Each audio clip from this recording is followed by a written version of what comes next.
தமிழ்நாடு வணிக சங்கங்களின் பேரமைப்பின் சார்பாக வருகின்ற மே 5 43வது வணிகர் தின மாநில மாநாடு திருவாரூரில் விழிப்புணர்வு எழுச்சி மாநாடு தலைப்போடு மாநாடு நடைபெற இருக்கிறது. அந்த மாநாட்டுக்கான ஆயத்த பணிகளை மாநிலம் முழுவதும் ஒவ்வொரு மாவட்ட வாரியாக கூட்டங்களை போட்டு மாநாட்டு பணியை தொடங்கி இருக்கிறோம்.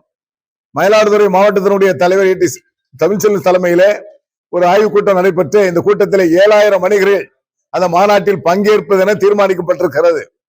குறிப்பாக தேர்தல் அதிகாரிகள் அத்துமீறல் என்பது சாமானிய வியாபாரிகளை விரட்டி வறுத்தெடுத்துக் கொண்டிருக்கிறார்கள்.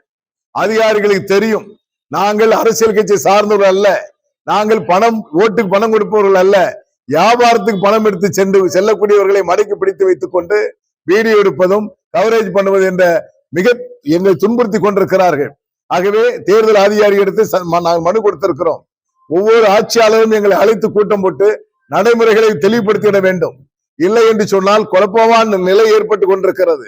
இதை தவிர்ப்பதற்கு தமிழ்நாடு வணிக பேரமைப்பு போராடுவதை தவிர வேறு வழியில்லாத நிலை ஏற்பட்டுவிடும். ஆகவே மத்திய அரசு கேஸ் சிலிண்டர் தட்டுப்பாடுகளை போர்க்கால அடிப்படையில் தீர்த்து ஹோட்டல் தொழிலை சீராக நடத்துவதற்கு, மக்களுக்கு உணவு கொடுப்பதற்கு, எந்த விலையேற்றம் இல்லாமல் செய்வதற்கு போர்க்கால அடிப்படையில் அதை உதவிட வேண்டும் என்பதை தமிழ்நாடு வணிக பேரமைப்பு வலியுறுத்துகிறது. அதே போன்று கார்பரேட் கம்பெனியுடைய ஆதிக்கம், சாமானிய வணிகளை அப்புறப்படுத்துவதற்காக கார்பரேட் கம்பெனிகளை வைத்து துடைத்து எறிந்து கொண்டிருக்கிறார்கள்.